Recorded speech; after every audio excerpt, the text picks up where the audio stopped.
তুলে চলে যাচ্ছি, কত দূর যাবো, অনেক তুলে গেছে।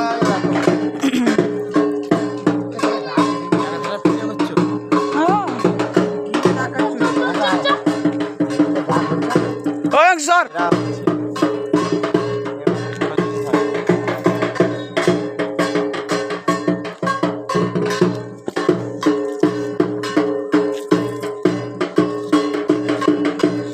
সদস্যবৃন্দদের কাছে আবেদন, আপনারা ধীরে সুস্থে মোটর বাইকগুলোকে পার করে দেন যাতে কারো কোনো রকম অসুবিধা না হয়।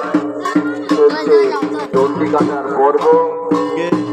বাইক আরোহীদের কাছে অনুরোধ, আপনারা একটু স্থিরভাবে যান যাতে আমাদের যেসব সেবাই রয়েছেন তারা যাতে নির্বিঘ্নে দণ্ডি কাটতে পারেন।